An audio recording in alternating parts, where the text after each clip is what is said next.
Hello friends, welcome to Ravindra's 24x7 learning app and Adda 24x7। तो इन दोनों के कंबाइंड प्लेटफॉर्म पे आपका स्वागत है। तो दोस्तों, जीएस एनसीईआरटी, ठीक, आज के लेक्चर में हम लोग क्या देखेंगे? लास्ट लेक्चर में हम लोग जो देख रहे थे वो हम देख रहे थे क्या, डेमोक्रेसी यानी कि लोकतंत्र। और लास्ट लेक्चर में हमने जो लास्ट में समझा वो ये समझा कि आपके डेमोक्रेसी यानी कि लोकतंत्र आपके होता क्या है। दूसरा हमने क्या समझा, डेमोक्रेसी के टाइप कितने होते हैं। कितने टाइप होते हैं आपके डेमोक्रेसी के? दो टाइप, एक डायरेक्ट डेमोक्रेसी, एक इनडायरेक्ट डेमोक्रेसी। तो डायरेक्ट डेमोक्रेसी आपके क्या था, जब जनता स्वयं अपना शासन करे, ठीक। लेकिन आपके डायरेक्ट डेमोक्रेसी में आपके कमियां क्या थी? जब कभी भी एरिया ज्यादा हो जाए या पॉपुलेशन ज्यादा हो जाए तो डायरेक्ट डेमोक्रेसी व्यवहार में संभव नहीं होती। तो डायरेक्ट डेमोक्रेसी की जगह फिर हमें जरूरत पड़ती है इनडायरेक्ट डेमोक्रेसी यानी अप्रत्यक्ष लोकतंत्र की। इनडायरेक्ट डेमोक्रेसी आपके, इसे हम दूसरे शब्दों में अगर बोले तो इसे हम रिप्रेजेंटेटिव डेमोक्रेसी भी कहते हैं, प्रतिनिधात्मक लोकतंत्र।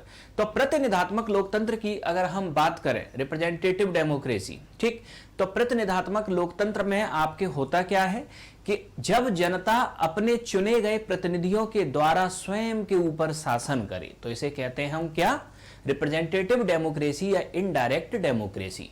तो इनडायरेक्ट डेमोक्रेसी या रिप्रेजेंटेटिव डेमोक्रेसी में आपके होता क्या है कि जनता सबसे पहले चुनेगी जनप्रतिनिधि, पब्लिक रिप्रेजेंटेटिव, और ये पब्लिक रिप्रेजेंटेटिव आपके शासन करेगा किसके ऊपर, जनता के ऊपर। तो ये मेन फीचर हुआ आपके किसका, इनडायरेक्ट या रिप्रेजेंटेटिव डेमोक्रेसी का। तो इसका मतलब आपके ये हुआ कि इनडायरेक्ट या रिप्रेजेंटेटिव डेमोक्रेसी में आपकी, ठीक, जो कोर पॉइंट होता है वो होता है क्या, इलेक्शन, ठीक, क्योंकि इलेक्शन के द्वारा ही आपके क्या चुना जाता है, पब्लिक रिप्रेजेंटेटिव।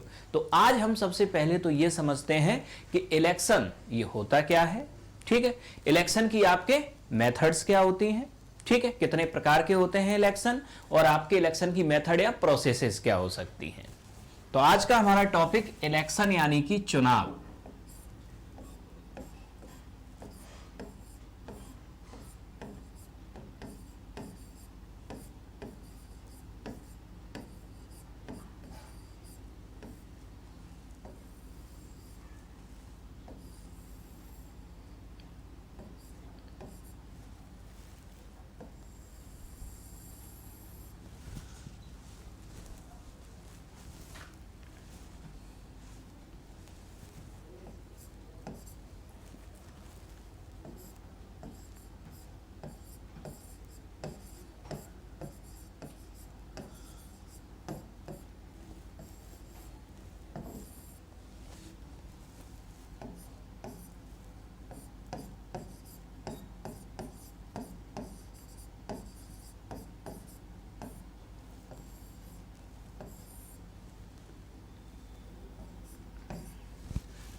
इलेक्शन में हम ये तीन हेडिंग समझेंगे। सबसे पहले तो आपके इलेक्शन का अर्थ, फिर इलेक्शन के आपके टाइप, और इसके बाद इलेक्शन की आपकी मेथड्स यानी कि विधियां, ठीक है।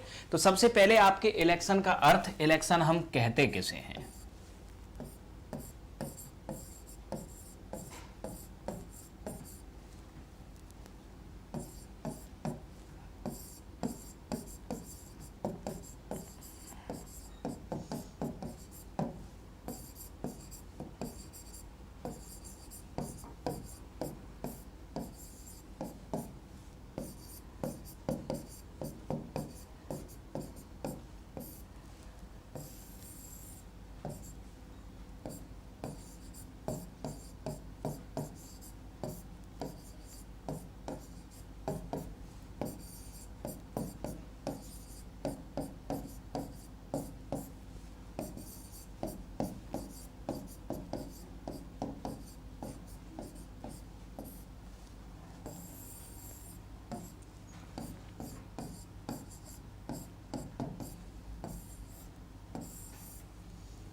इलेक्शन, इलेक्शन में सबसे पहले हम समझते क्या है कि इलेक्शन का आपके अर्थ क्या होता है। ठीक है, तो इलेक्शन का आपके अर्थ क्या होता है?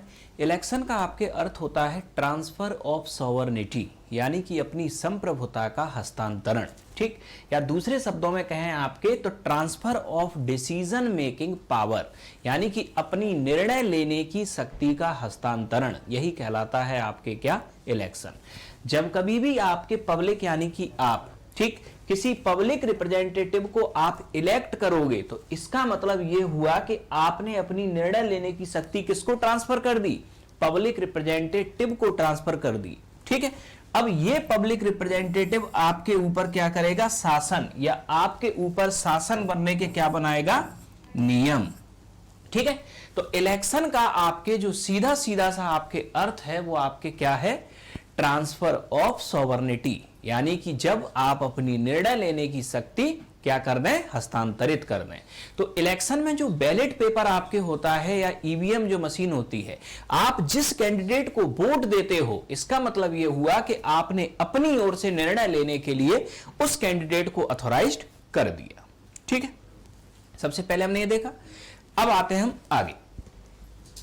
अब हम समझते हैं इलेक्शन के आपके टाइप, कितने प्रकार के आपके इलेक्शन होते हैं। तो इलेक्शन होते हैं आपके दो प्रकार के, एक डायरेक्ट इलेक्शन और एक इनडायरेक्ट इलेक्शन। समझना जरा।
तो नेक्स्ट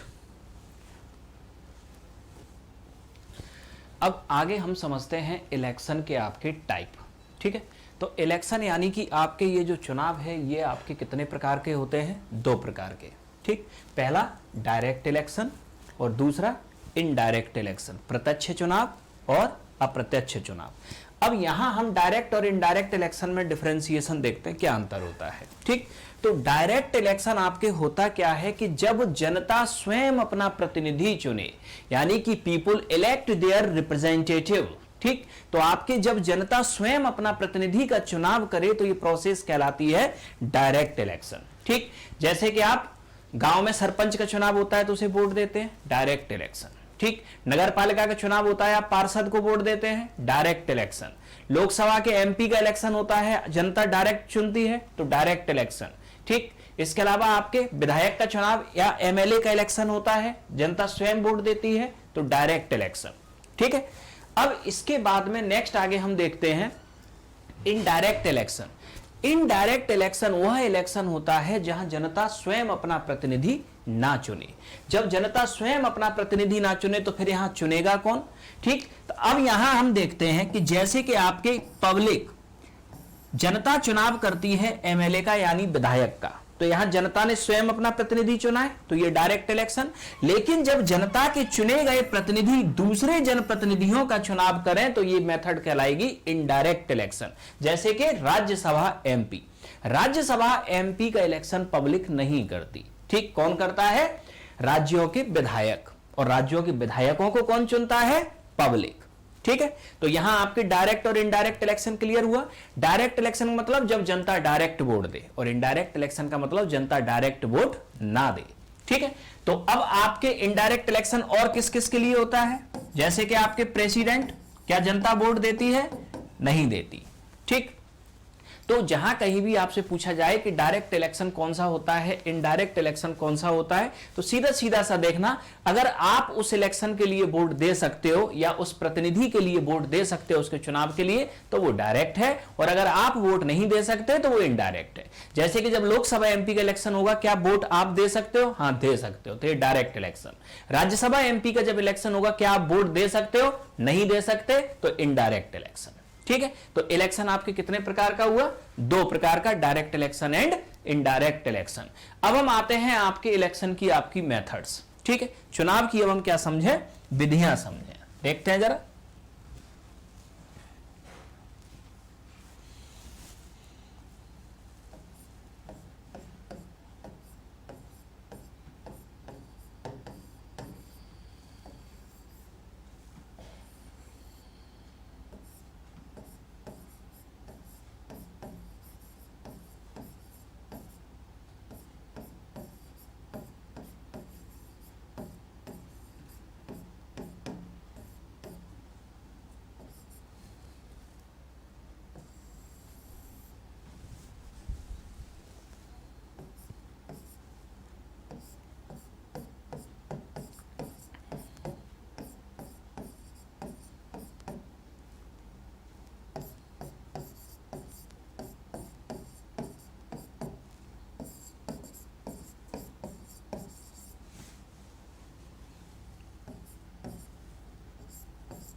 तो इलेक्शन की अगर हम मेथड्स देखें तो इलेक्शन की आपकी होती हैं 2 मेथड्स। पहली मेथड आपके first past the post system. ठीक है, कौन सी method? First past the post system. और दूसरी मेथड आपके प्रोपोर्शनल रिप्रेजेंटेशन सिस्टम, समानुपातिक प्रतिनिधित्व व्यवस्था। ठीक है, first past the post system and proportional representation system. तो सबसे पहले तो एक जनरल पॉइंट यहां ये समझ लो कि भारत में इन दोनों मेथड्स का यूज कहां होता है। तो भारत में इन दोनों मेथड्स का अगर हम यूज देखें तो first past the post system का जो यूज इंडिया में होता है वो होता है डायरेक्ट इलेक्शन में, ठीक है। और प्रोपोर्शनल रिप्रेजेंटेशन सिस्टम का जो यूज इंडिया में होता है वो होता है किसमें? इनडायरेक्ट इलेक्शन में, इनडायरेक्ट इलेक्शन में, ठीक है।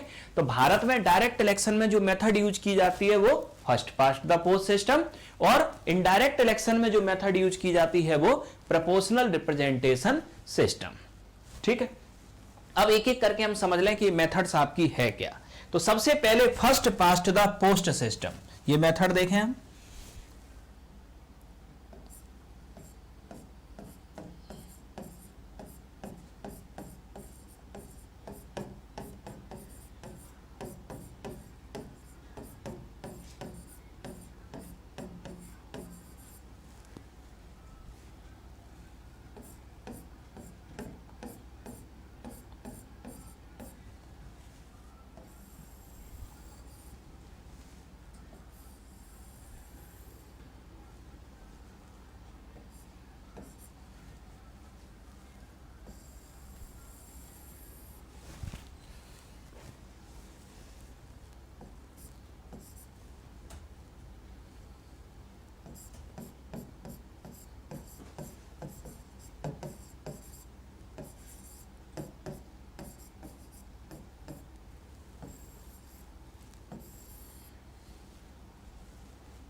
तो सबसे पहले हम समझते हैं आपके डायरेक्ट इलेक्शन में यूज की जाने वाली मेथड कौन सी, first past the post system. तो first past the post system की अगर हम बात करें तो आपके इसका यूज कहां होता है, डायरेक्ट इलेक्शन में। इस मेथड में आपके होता क्या है कि पब्लिक जो वोट देती है वो सीधा कैंडिडेट को देती है, ठीक है। हर पार्टी अपना कैंडिडेट खड़ा करेगी और उस कैंडिडेट को एक चुनाव चिन्ह दिया जाएगा इलेक्शन कमीशन के द्वारा, ठीक है। तो अब यहां आपके क्या होगा कि यहां कैंडिडेट आपके खड़ा हुआ, ठीक। जब भी आप बैलेट पेपर को देखेंगे, जब भी आपने वोट दिया होगा तो उसमें एक तरफ कैंडिडेट का नेम होगा और एक तरफ उसका चुनाव चिन्ह होगा, पार्टी का नाम कहीं नहीं होता, ठीक। तो यहां आपके जो वोटिंग होगी वो किसके फेवर में होती है, कैंडिडेट के फेवर में। तो एक तरफ कैंडिडेट नेम और एक तरफ चुनाव चिन्ह। मान लिया कि ये कोई इलेक्शन है और इस इलेक्शन में 4 कैंडिडेट खड़े हुए हैं, ए, बी, सी और डी, और इस तरफ इनके मिलने वाले आपके चुनाव चिन्ह हुए, जो भी हो आपके, किसी का पंजा, किसी का कमल, किसी का हाथी, किसी का घोड़ा, ठीक है। अब आगे देखते हैं क्या हुआ। इस इलेक्शन में आपकी 100 वोटर हैं जो आपके वोट दे रहे हैं इन 4 कैंडिडेट को। कितने वोटर हैं, 100 वोटर हैं जो इनको 4 को वोट दे रहे हैं। अब हम देखते क्या है आपके कि 100 वोट में से हमने माना कि 25 वोट मिले ए को, 26 वोट मिले आपके बी को, 27 वोट मिले आपके सी को, ठीक, और 22 वोट आपके मिले किसको, डी को। ये 100 वोट आपके पूरे हो गए, ठीक है। तो 100 वोट में से ये आपके वोटिंग का आपके क्रम हुआ, यानी इतने इतने वोट आपके प्रत्येक व्यक्ति को मिलते चले गए। अब हम आगे आए इससे।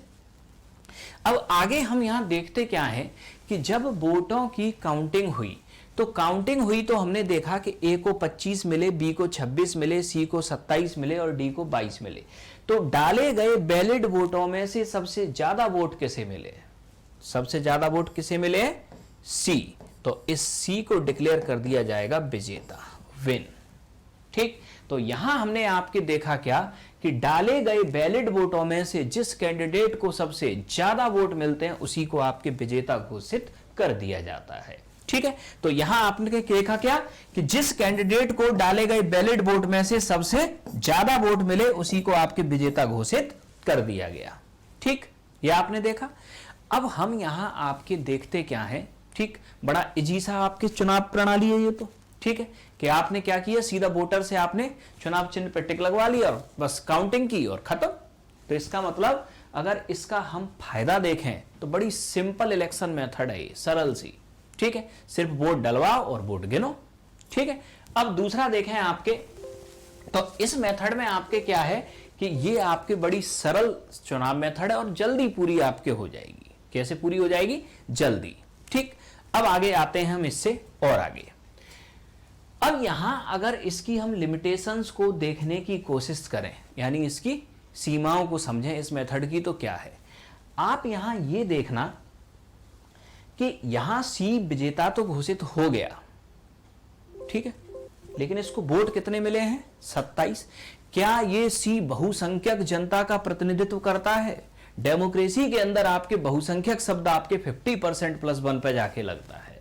इसका मतलब आपके ये सी मेजॉरिटी पॉपुलेशन का रिप्रेजेंटेशन नहीं करता, लेकिन तब भी ये जीत गया, तब भी ये जीत गया। ये होगी आपकी इसकी सबसे बड़ी लिमिटेशंस, ठीक है। अब इसी लिमिटेशन का फायदा आपके उठाती हैं भारत जैसे देशों में राजनीतिक पार्टियां। राजनीतिक पार्टियों को यह बहुत अच्छे से पता है कि उनका रियल वोट बैंक कौन सा है। उनका रियल वोट बैंक आपके हिंदू है, उनका रियल वोट बैंक मुस्लिम है, रियल वोट बैंक दलित है, रियल वोट बैंक आपके कोई XYZ कम्युनिटी है। तो आपके पॉलिटिकल पार्टीज पूरा फोकस उसके ऊपर लगा देती हैं, क्योंकि first past the post system में हमें मैक्सिमम वोट चाहिए, ना कि मेजॉरिटी वोट, ठीक है। तो हम जहां मैक्सिमम वोट प्राप्त कर लेंगे वहां हमारा कैंडिडेट इलेक्शन जीत जाएगा। और यही कारण आपके होता है first past the post system की, इसकी वजह से ही, ठीक, जो राजनीतिक पार्टियां होती हैं आपके, वो कैंडिडेट की छवि नहीं, कैंडिडेट की जाति, कैंडिडेट का धर्म ये देखती हैं। क्योंकि जिस चुनाव क्षेत्र में आपके जिस जाति के ज्यादा लोग होंगे आपके, वहीं पार्टी अपना कैंडिडेट उसी जाति का उतारती है। जिस धर्म के ज्यादा लोग होंगे, पार्टी हमेशा उसी धर्म का व्यक्ति को अपना कैंडिडेट डिक्लेयर करती है, ठीक। तो यहां आपके इंडिया की जो डेमोक्रेसी में आपके जो इतनी टूट फूट है आपके, इसका सबसे बड़ा कारण है first past the post system, ठीक। अब यहां दूसरा पॉइंट याद रखना, तो पहला लिमिटेशन तो इसका ये कि जो आपके विनर होगा वो मेजॉरिटी पॉपुलेशन का रिप्रेजेंटेटिव नहीं करता। अब दूसरी बात याद रखना, दूसरी बात आपके यहां ये कि इस सी को ये बहुत अच्छे से पता होगा कि किन 27 लोगों ने इसको वोट दिया है या किस किस कम्युनिटी का वोट इसके पास आया है। तो ये जो पूरे 5 साल होगा इन 27 लोगों के वेलफेयर के लिए बहुत अच्छे से कोशिश करेगा। ऐसा नहीं है कि बाकी के लोगों के वेलफेयर के प्रयास नहीं होंगे, लेकिन जो ज्यादा फोकस होगा वो इन 27 लोगों के वेलफेयर पे होगा। तो ये होगी आपकी इसकी दूसरी कमी। ठीक, तो ये first past the post system की आपकी सेकेंड कमी आपकी हुई। अब इसमें एक प्रॉब्लम ये और हुई। ठीक, क्या प्रॉब्लम हुई कि यहां आपके ये 27 वोटों ने आपके क्या किया, सिर्फ अपना प्रतिनिधि चुनने में हेल्प की, लेकिन बाकी का वोट क्या हुआ, बाकी का वोट क्या होगा, बिगड़ जाएगा। यानी कि ये जो बाकी के जो आपके 73 वोट ये डले हुए हैं, इन 73 वोटों का तो कोई अर्थ निकला ही नहीं है डलने का, क्योंकि उम्मीदवार तो सिर्फ 27 की पसंद का है, ये 73 लोगों ने इसको पसंद नहीं किया था। ठीक, तो ये आपकी इसकी अगली लिमिटेशन। तो नेक्स्ट अब हम देखें first past the post system, इसके आपके बेनिफिट और इसकी limitation. First past the post system,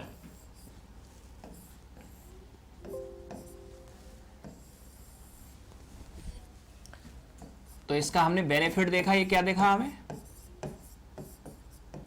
इसका सबसे बड़ा बेनिफिट क्या है कि मेथड क्या है, एक तो है सिंपल, समझने में बड़ी आसान है पब्लिक के लिए, और दूसरा आपके इसमें इलेक्शन में जो टाइम लगता है वो लगता है कम। कितना कम टाइम लगता है कि आप जाओ बैलेट पेपर पे, बैलेट पेपर देखो, सील लगाओ, बाहर आ जाओ। ठीक, यही आपके, इससे ज्यादा कोई टाइम नहीं लगता। ठीक इसी तरीके से वोट की काउंटिंग जब आपकी होती है तो देखा जाएगा किस चुनाव चिन्ह पे वोट है, उसको अलग अलग कर दिया गया, काउंटिंग भी जल्दी हो जाएगी। अब इसमें आपके जब हम लिमिटेशन देखें,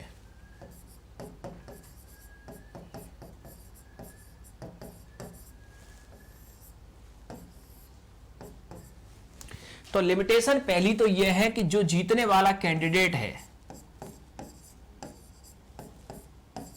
जीतने वाला कैंडिडेट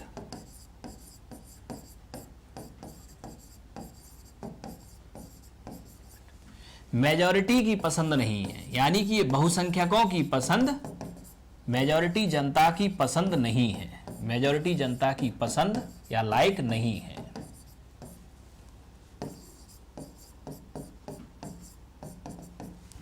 और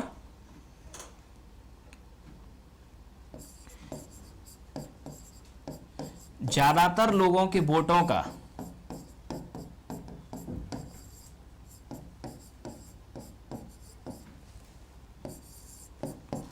कैंडिडेट चुनने में यूज नहीं हुआ।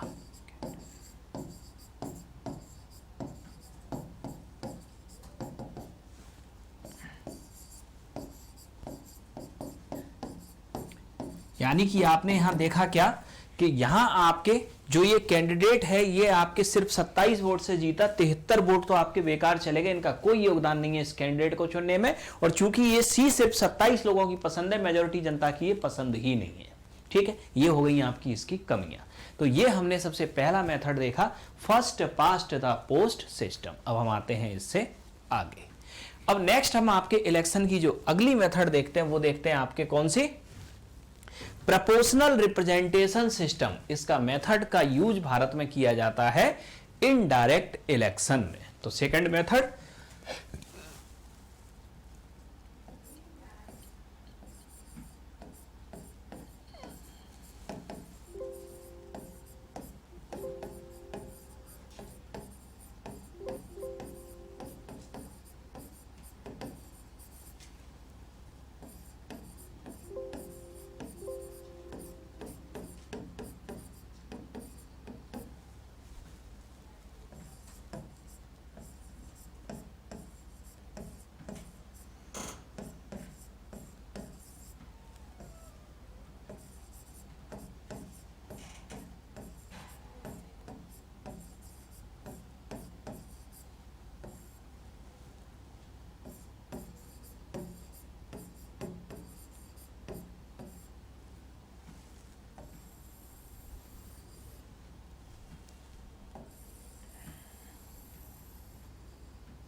तो सबसे पहले एक डाउट हम देख लें।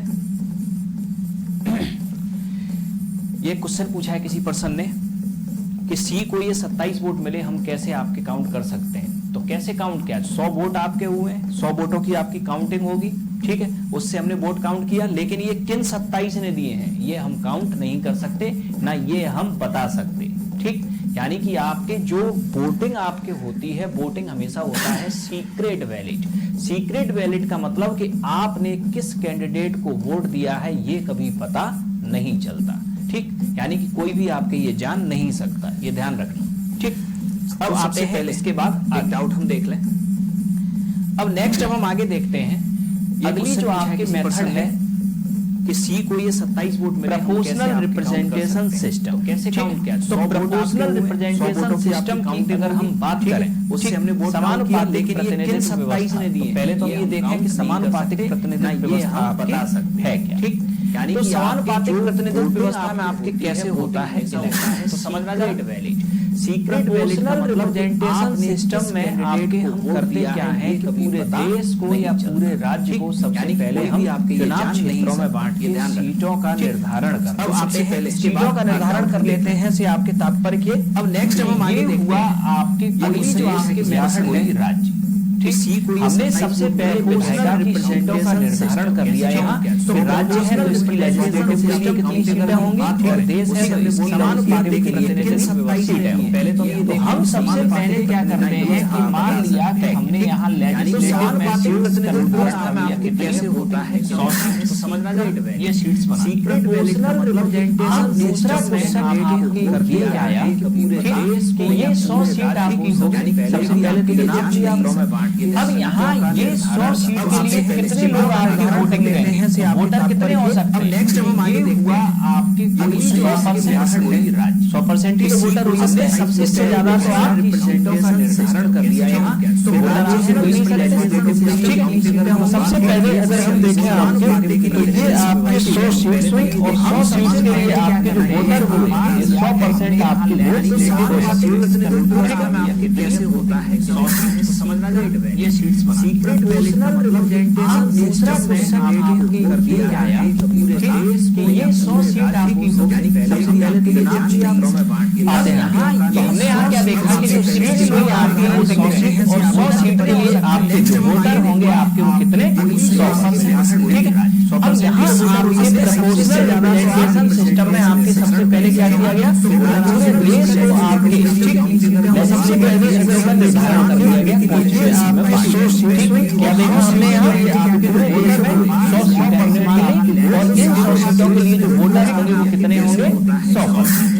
अब आते हैं इसके बाद में ठीक। अब इसके बाद में नेक्स्ट अब हम आगे ये देखते हैं कि यहाँ आपके जो है वोटिंग जो होती है वो किसके फेवर में होती है। हमने यहाँ क्या देखा कि जो 6 सीट में 100 सीट में ये आपके जो वोटर होंगे आपके वो कितने। तो अब यहाँ आके हम करेंगे क्या, यहाँ आपसे जो वोटिंग होगी वो पार्टी के फेवर में क्या किया गया। तो हमने यहाँ आपसे क्या किया, पार्टी का नाम पार्टी का नाम रखा, मान लिया बैलेट पेपर में क्या देखा हमने यहाँ लिखा लाइव और इन 100 सीटों के लिए जो वोटर होंगे कितने होंगे 100%। अब आते हैं इसके बाद में ठीक। अब इसके बाद में नेक्स्ट हम आगे ये आम आदमी पार्टी की यहाँ आपके जो है वोटिंग जो होती है जो भी हमने पार्टियां ली है हमने यहाँ क्या देखेंगे हम 6 पार्टी। अब यहाँ हम करेंगे क्या, ये देखेंगे अब यहाँ आगे हम करेंगे क्या, इसके बाद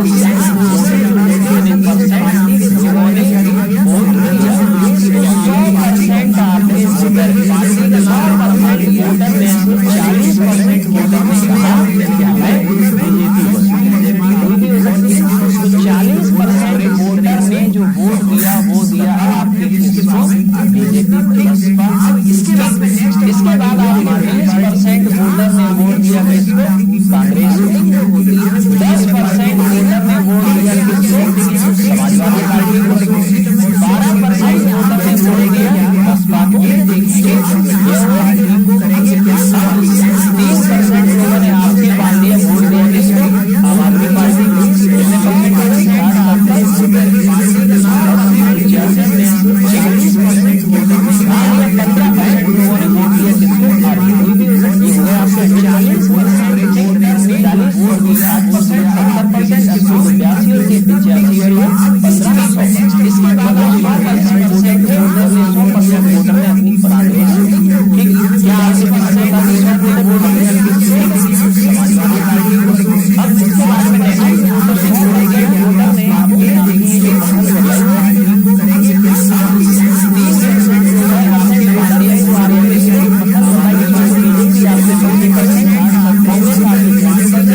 बीजेपी को 40% लोगों ने पसंद किया है, तो बीजेपी को आपके जो सीट्स दी जाएंगी वो आपके लेजिस्लेटिव में कितनी सीट्स दे दी जाएंगी?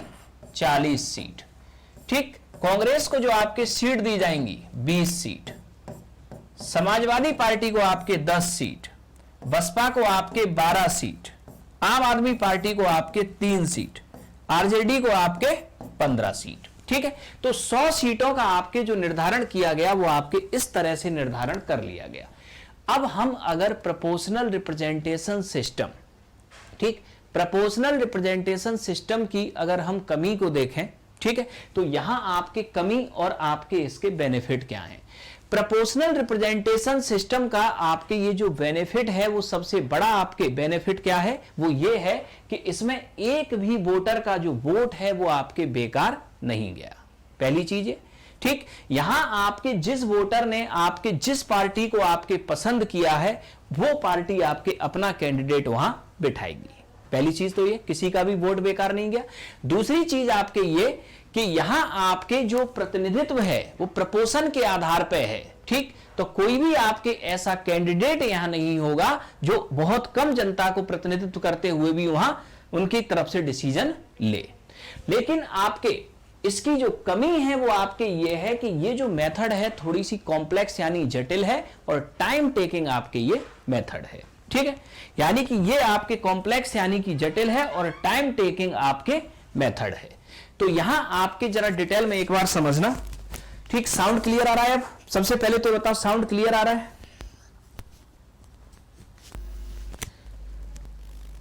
तो डिटेल में एक बार फिर समझना इसे।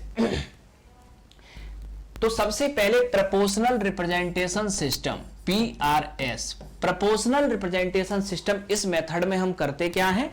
इस मेथड में हम करते ये हैं कि सबसे पहले पूरे देश या पूरे राज्य में हम चुनाव क्षेत्रों का निर्धारण करके सीट्स की स्थिति क्लियर कर लेते हैं, यानी सीट डिसाइड कर लेते हैं कितनी करनी है। फिर आपकी वोटिंग यहां जो होगी वो पार्टी के फेवर में होगी, और तीसरा आपके जिस पार्टी को जितने % वोट मिलेंगे उस पार्टी को आपके उसी अनुपात में लेजिस्लेटिव में सीट्स प्रदान कर दी जाएंगी। ठीक, जैसे कि इसे हम यहां समझने की कोशिश करें, मान लिया कि आपके 100 सीटों का निर्धारण किया गया लेजिस्लेटिव में, और इन 100 सीटों के लिए वोट देने वाले हैं आपके कितने लोग? 100 लोग। ठीक है, यहां वोटिंग होनी है पार्टी के फेवर में, तो ये हमने एक तरफ सारी पार्टियां लिख ली। ठीक है, ये आपके परसेंटेज ऑफ वोट, 100% आपके वोट हैं जो इतनी पार्टियों में बंटना है।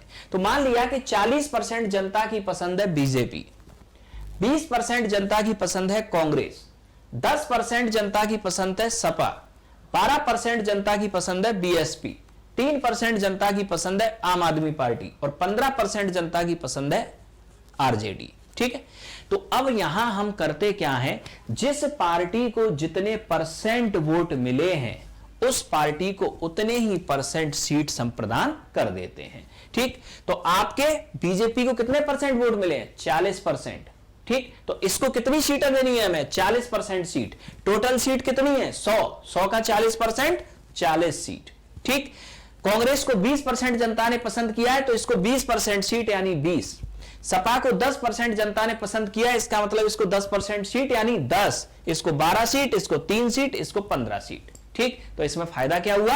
इसमें एक भी वोट आपके बिगड़ा नहीं, सबसे पहली चीज तो यह हुआ। ठीक, दूसरा पूरी जनता की भागीदारी इसमें आपके हो गई। ठीक, ऐसा नहीं किसी वर्ग की या किसी कम्युनिटी की भागीदारी छूटेगी, पूरी कम्युनिटी की आपकी भागीदारी होगी। ठीक है, और इसके बाद में नेक्स्ट हम देखें, कम्युनिटी की तो भागीदारी हो ही गई, कोई भी वोट इसमें बेकार नहीं गया। ठीक, लेकिन कमी क्या है? ये कॉम्प्लेक्स है मेथड और टाइम टेकिंग है आपकी ये मेथड। ठीक है, चलें आगे, क्लियर हुआ ये? तो ये है आपके proportional representation system.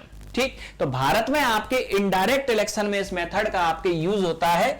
Indirect election यानी कि एमपी, राज्यसभा। तो राज्यसभा एमपी का आपके जो भारत में इलेक्शन होता है, ठीक, वो आपके होता है प्रोपोर्शनल रिप्रेजेंटेशन सिस्टम। इसके अलावा जितने भी इनडायरेक्ट इलेक्शन है आपके, वहां पीआरएस मेथड का आपके यूज होगा। ठीक, अब यहां नेक्स्ट इसमें इसके बेनिफिट और लिमिटेशंस लिख लो।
तो proportional representation system, proportional representation system में सबसे पहले अब यहां हम आपके देखें कि पीआरएस में आपके क्वेश्चन है कि पब्लिक आपके कैसे वोट करेगी। क्योंकि भारत के अंदर पब्लिक रिप्रेजेंटेशन सिस्टम में आपके पब्लिक के वोटिंग का प्रोविजन नहीं रखा। क्यों? क्योंकि यहां एमपी राज्यसभा इलेक्शन में इसका आपके यूज हो रहा है, इनडायरेक्ट इलेक्शन में भारत में यूज होता है, इसलिए आप लोगों को ये दिखाई नहीं देगा कि यहां कहां यूज होगा, ये ध्यान रखना। क्योंकि राज्यसभा इलेक्शन में आपके होता क्या है, जैसे कि सिंपल समझें, राज्यसभा का जो इलेक्शन होता है इसमें जो भाग लेते हैं वो आपके लेते हैं कौन, आपके राज्यों के विधायक यानी कि एमएलए।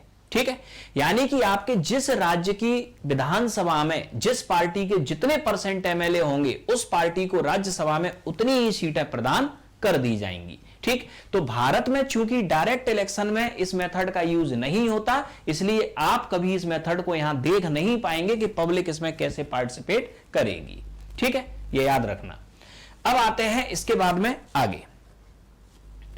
अब पब्लिक रिप्रेजेंटेटिव सिस्टम की अगर हम बात करें तो public representative proportional representation system की अगर हम बात करें तो इसका आपके फायदा यह है कि इसमें एक भी वोटर का वोट बेकार नहीं जाता, क्योंकि हर वोटर ने जिस पार्टी को वोट दिया होगा, ठीक, उस पार्टी के उतने उम्मीदवार वहां पहुंचे होंगे। पहली चीज। दूसरी चीज याद रखना कि यहां हर वर्ग, हर कम्युनिटी का कैंडिडेट लेजिस्लेटिव तक पहुंचता है, जबकि first past the post system में वह स्पेसिफिक कम्युनिटी जिसने विनर को जिताया है सिर्फ आपके वही कैंडिडेट पहुंचेगा। ठीक है, जबकि यहां हर व्यक्ति ने जिसको वोट दिया है, किसी भी व्यक्ति का यहां वोट बेकार नहीं गया, तो हर वर्ग और हर कम्युनिटी का जो आपके कैंडिडेट होगा वो लेजिस्लेटिव तक पहुंचता है।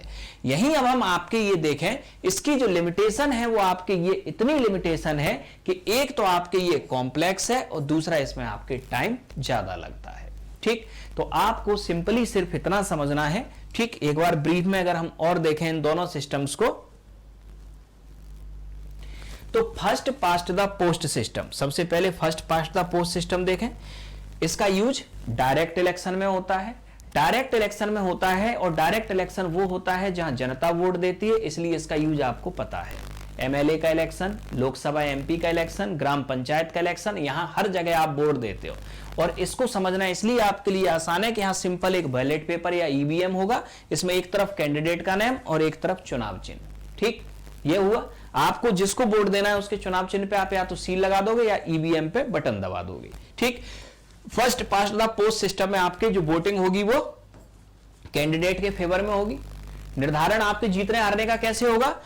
जिस कैंडिडेट को डाले गए वोटों में से या डाले गए वैलिड वोटों में से सबसे ज्यादा वोट मिलेंगे आपके, ठीक है, ये आपके क्या हुआ, सबसे ज्यादा वोट आपके यहां जिसको मिलेंगे उसी को हम विजेता घोषित कर देंगे। अब यहां आपके हमने आपको क्या बताया कि इसकी आपकी जो कमी है वो क्या है कि यहां आपके सी को 27 वोट मिले।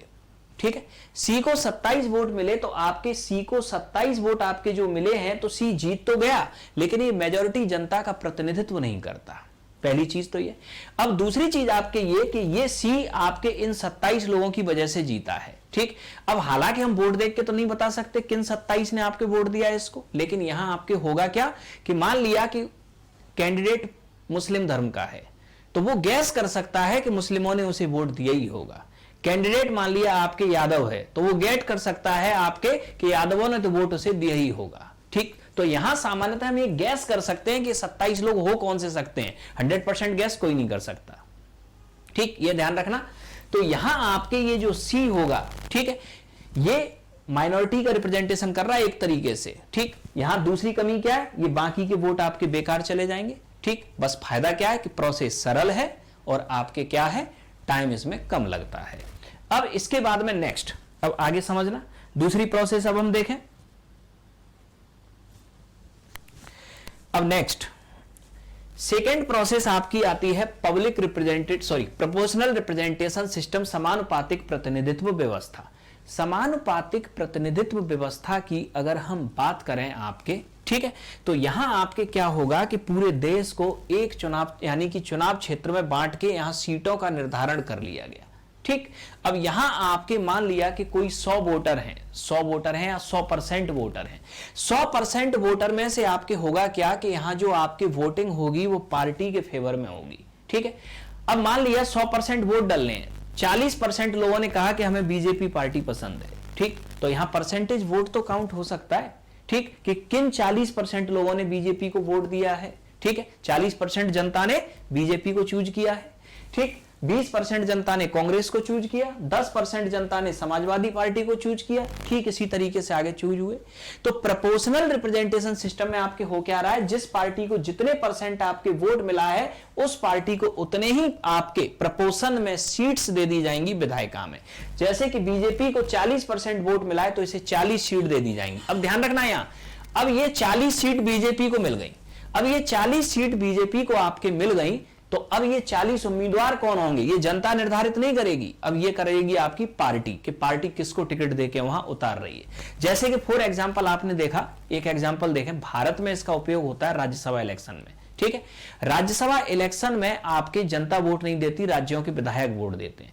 अब हमने फॉर एग्जांपल लिया उत्तर प्रदेश। उत्तर प्रदेश विधानसभा में आपके 403 एमएलए होते हैं, 400 मान ले। ठीक है, तो यूपी के अंदर हमने देखा कि यूपी के अंदर अगर हम एमएलए देखें आपके तो ये कितने हैं, लगभग 400।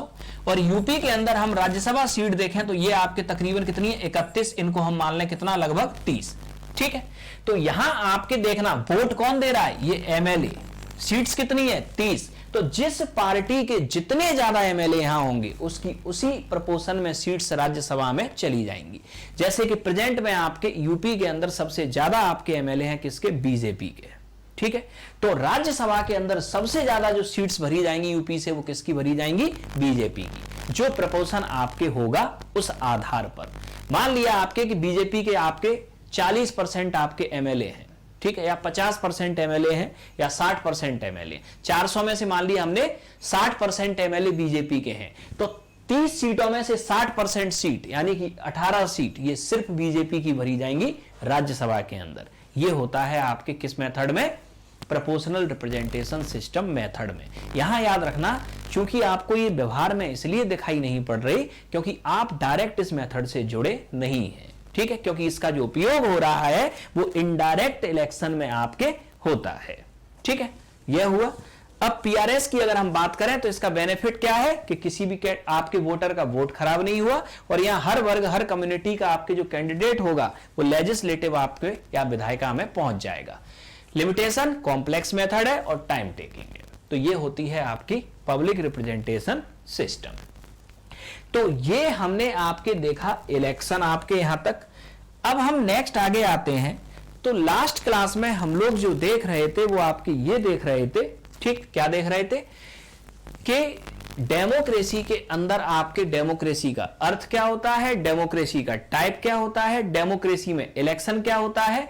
अब डेमोक्रेसी में आपके गवर्नेंस सिस्टम, शासन प्रणालियां क्या होती हैं, और डेमोक्रेसी में कंसंट्रेशन ऑफ पावर यानी कि शक्ति संकेंद्रण क्या होता है। अब हम इन दोनों पर चर्चा करेंगे।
नेक्स्ट,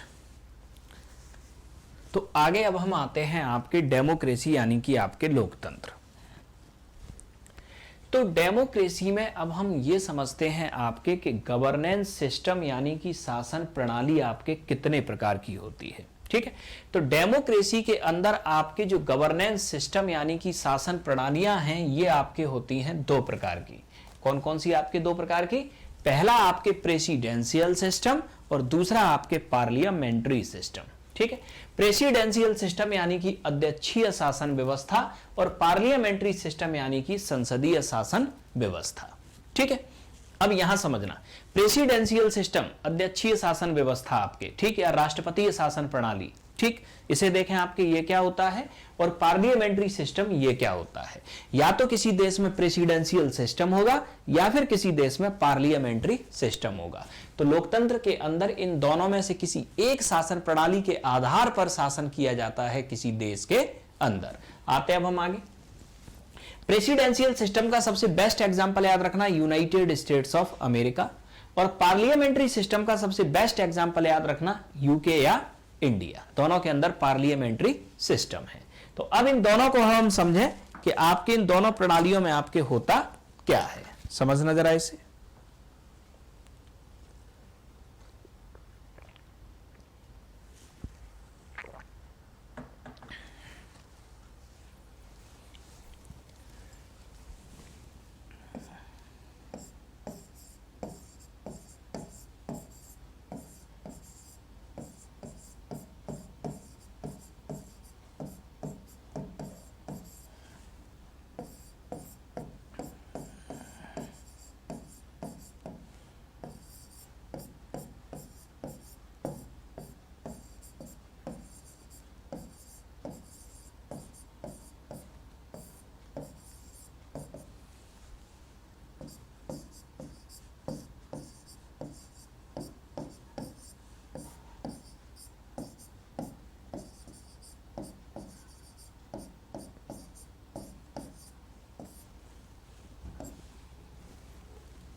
तो समझना आप लोग,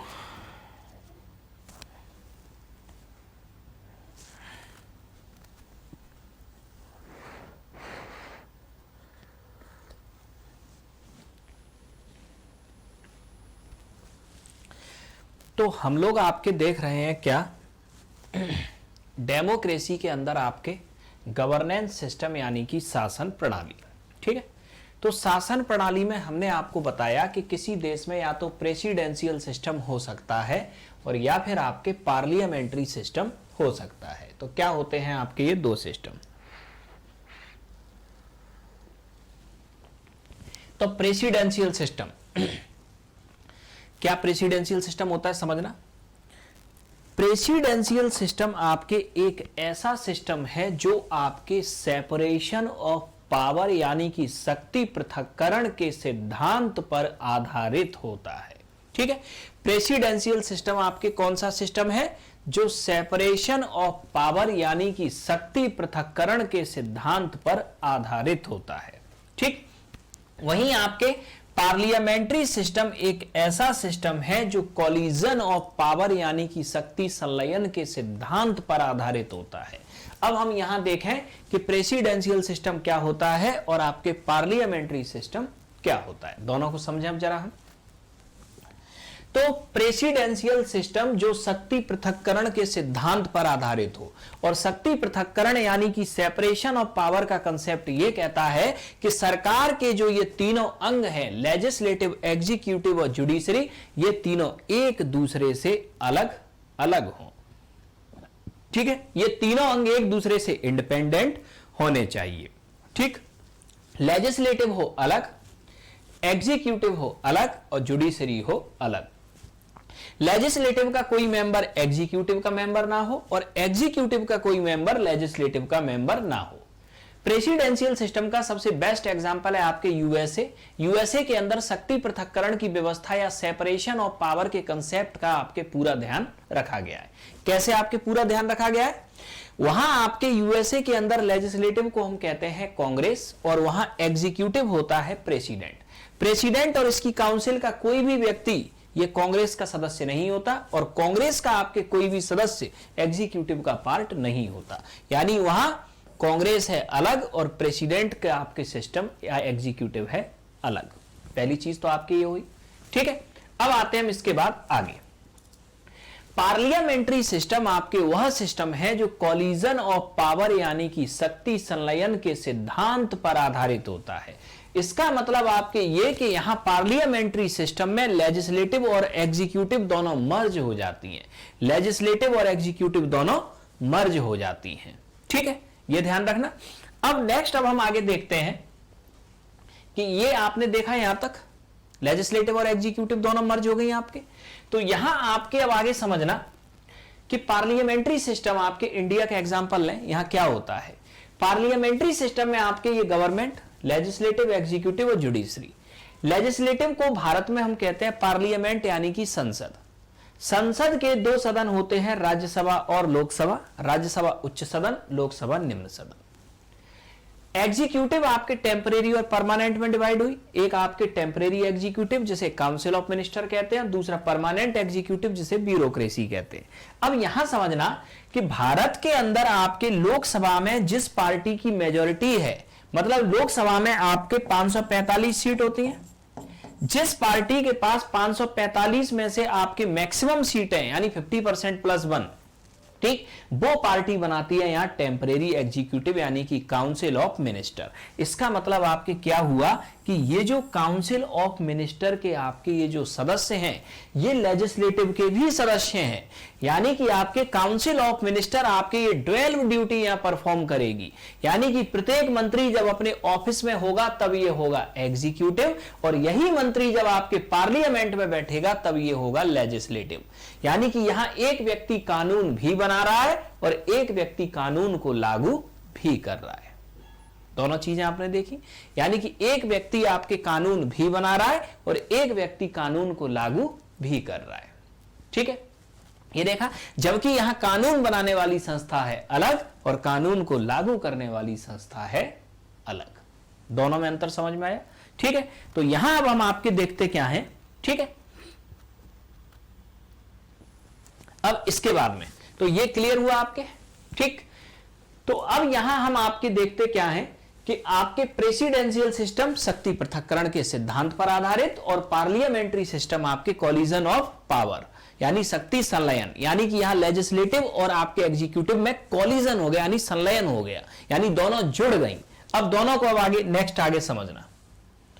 अब नेक्स्ट आगे अब आप लोग समझना कि प्रेसिडेंशियल और पार्लियामेंट्री में आपके और क्या सिस्टम है।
अब यहां अगला डिफरेंस समझना आप लोग, presidential system and parliamentary system में। ठीक है, तो presidential system and parliamentary system, इन दोनों में अगर हम अगला अंतर देखें तो प्रेसिडेंशियल सिस्टम में आपने देखा क्या कि legislative and executive both are separate. यानी कि प्रेसिडेंशियल सिस्टम में आप ये देखते हो कि आपके लेजिस्लेटिव और एग्जीक्यूटिव दोनों एक दूसरे से आपके बिल्कुल अलग होते हैं। Legislative and executive both are separate. ठीक है, जबकि पार्लियामेंट्री सिस्टम में आपके ये जो एग्जीक्यूटिव देख रहे हो, स्पेशली कौन सी executive? Temporary executive. Temporary executive के सभी सदस्य आपके लेजिस्लेटिव के सदस्य होते हैं। तो यहां हम क्या देखते हैं, पार्लियामेंट्री सिस्टम में इस एग्जीक्यूटिव के सभी सदस्य लेजिस्लेटिव के सदस्य हैं। ठीक है, लेकिन लेजिस्लेटिव के सारे सदस्य एग्जीक्यूटिव के सदस्य नहीं हैं। तो यहां आपकी संसदीय शासन व्यवस्था में कार्यपालिका के सभी सदस्य विधायिका के सदस्य हैं, लेकिन विधायिका के सभी सदस्य कार्यपालिका के सदस्य नहीं हैं। ये दोनों में हमने डिफरेंस देखा। ठीक है, अब आते हैं हम इससे आगे। अब नेक्स्ट आगे समझना, प्रेसिडेंशियल और पार्लियामेंट्री सिस्टम में आपके अगला डिफरेंस,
अगला सिस्टम समझना आप।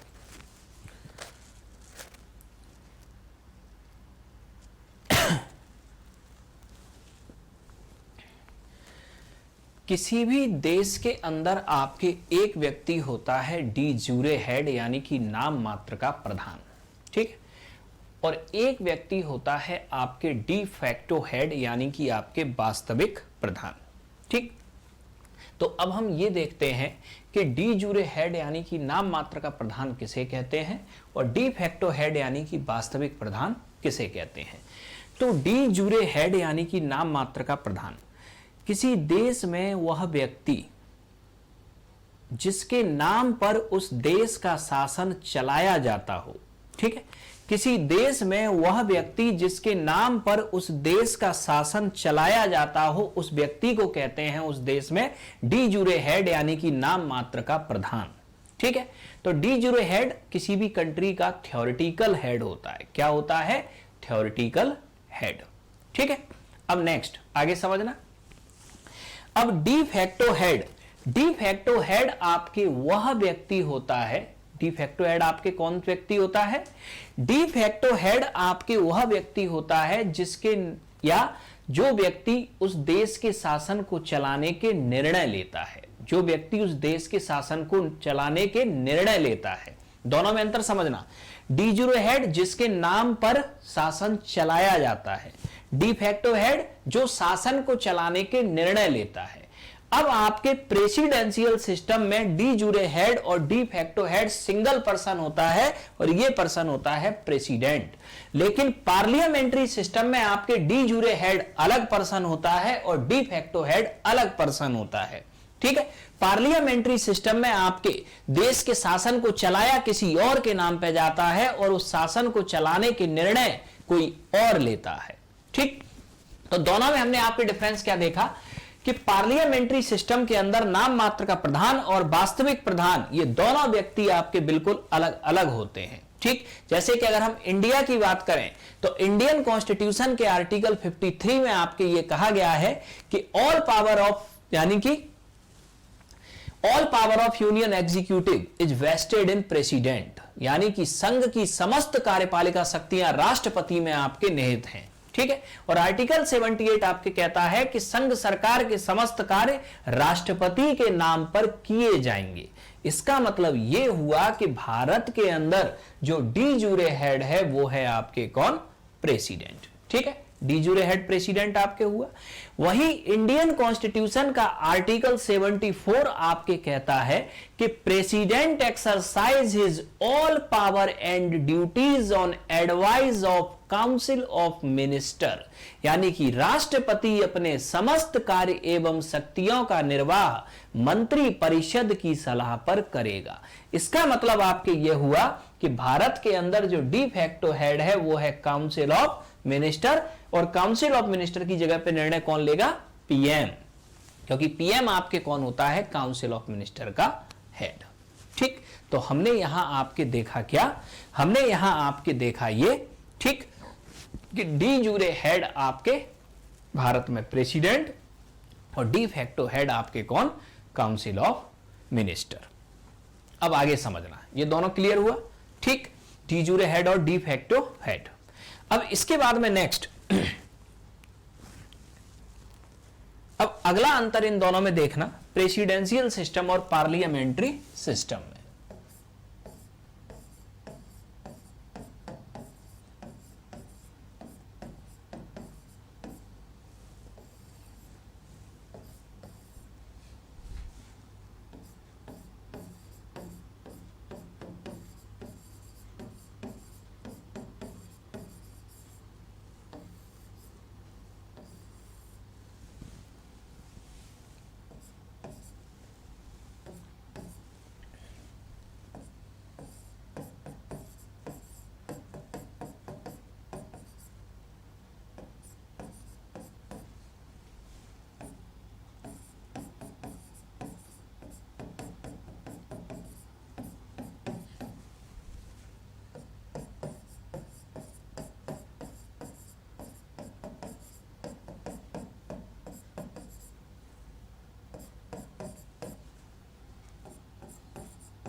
अब नेक्स्ट,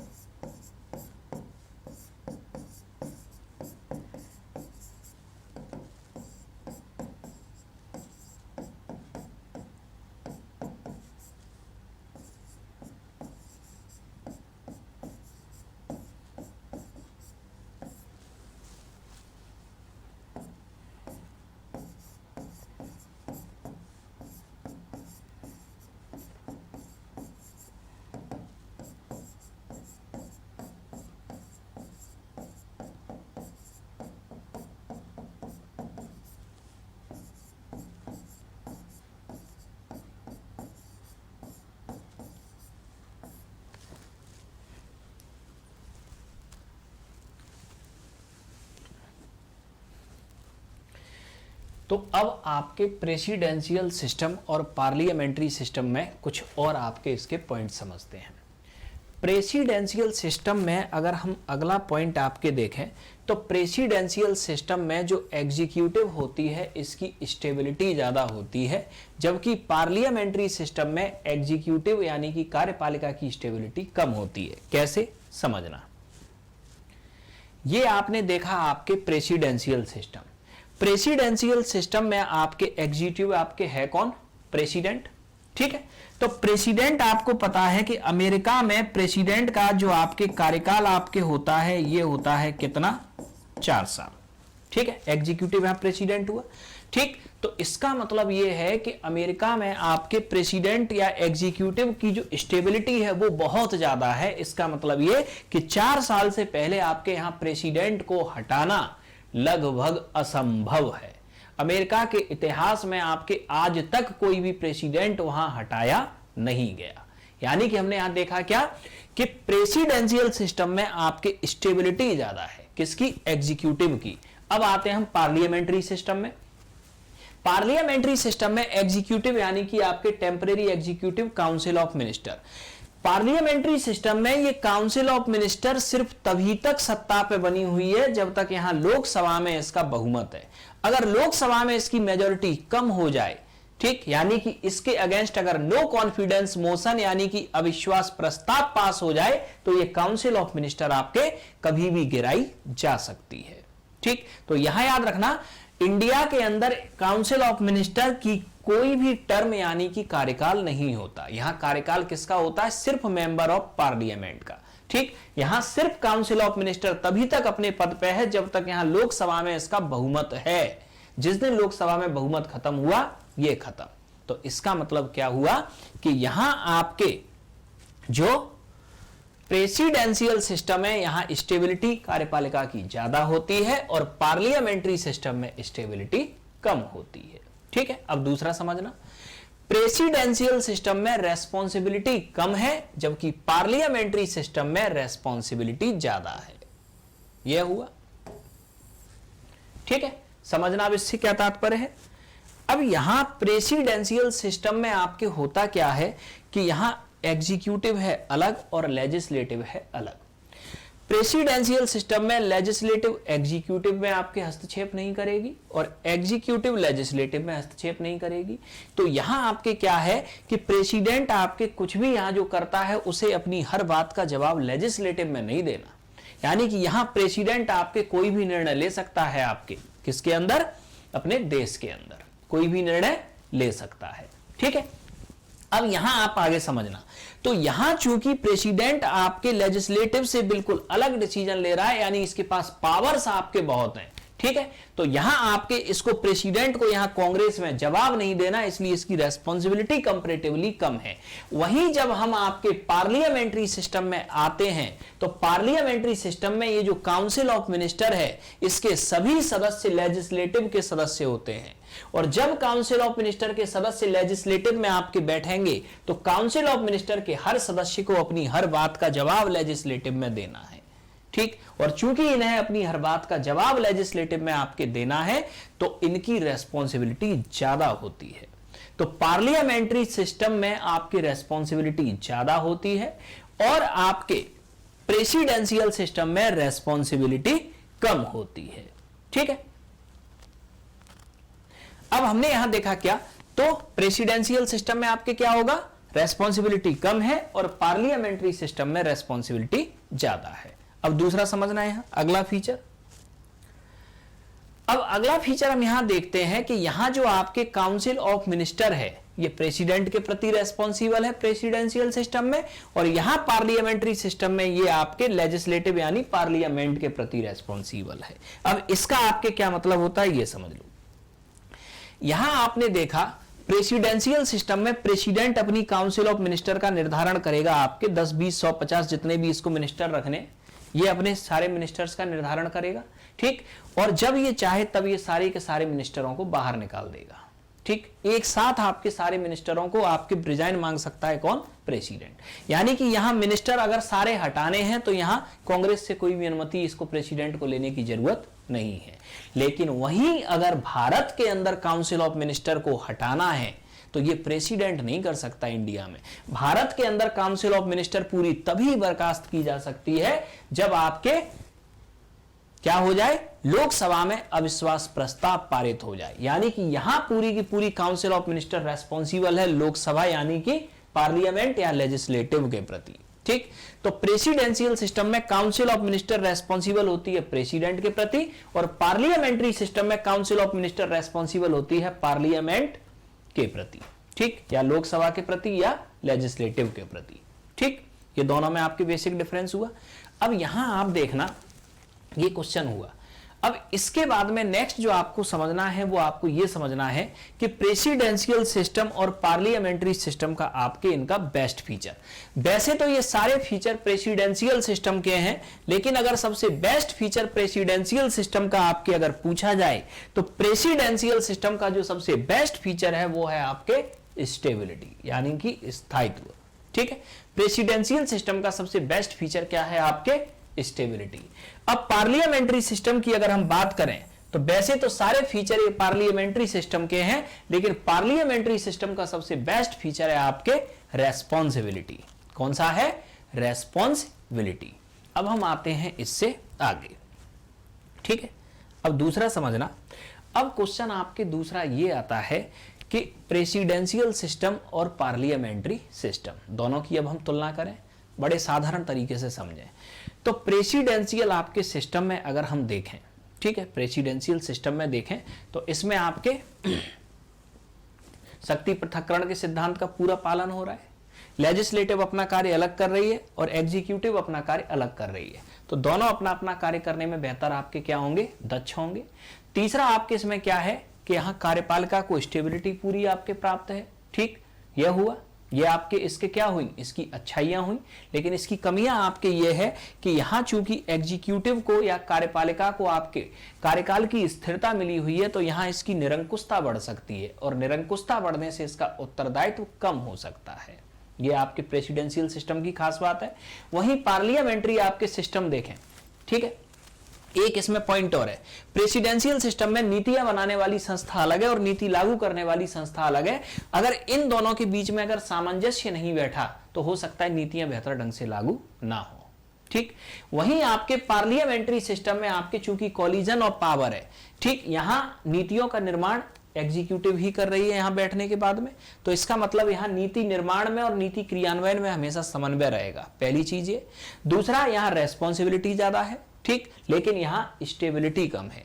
अब हम अगर भारत की बात करें तो भारत के अंदर आपके पार्लियामेंट्री सिस्टम को अपनाने का आपके कारण क्या था, इसको सिंपल हम देख लें, क्योंकि प्रेसिडेंशियल सिस्टम को भी तो अपना सकते हैं, क्योंकि हम देखते हैं कि आपके अक्सर भारत में आपके चुनाव होते हैं और चुनावों का आपके जो खर्च होता है, ठीक, कहीं ना कहीं जनता के पैसे से ही होता है चुनावों का खर्च।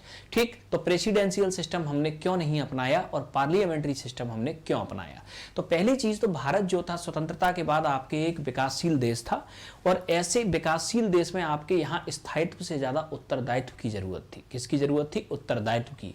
यानी हमें एक ऐसी सरकार चाहिए, एक ऐसी कार्यपालिका चाहिए थी जो उत्तरदायी हो, वो भले ही स्थायी ना हो। इसलिए हमने पार्लियामेंट्री सिस्टम को अपनाया। ठीक है, दूसरी खास बात यह कि भारत में आपके चूंकि नीति निर्माण और नीति क्रियान्वयन में हमें सामंजस्य बिठाना था, समन्वय बिठाना था, इसलिए भी हमने पार्लियामेंट्री सिस्टम को आपके अपनाया।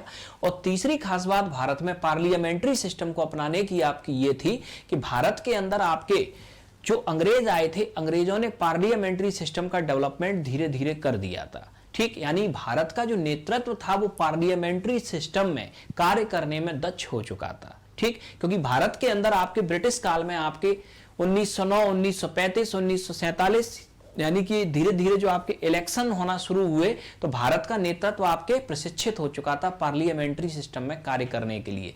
यही कारण था आपके कि भारत में आपके पार्लियामेंट्री सिस्टम को आपके अपनाया गया। ठीक है, तो ये आपने देखा कि गवर्नेंस सिस्टम यानी कि शासन प्रणाली अगर हम देखें, ठीक है, तो शासन प्रणाली आपके इसके आधार पर आपके किसी भी देश में दो सिस्टम हो सकते हैं, एक प्रेसिडेंशियल सिस्टम और एक आपके पार्लियामेंट्री सिस्टम। ये दोनों हमने यहां तक समझे। ठीक, तो ये दोनों हमने समझे आज की क्लास में।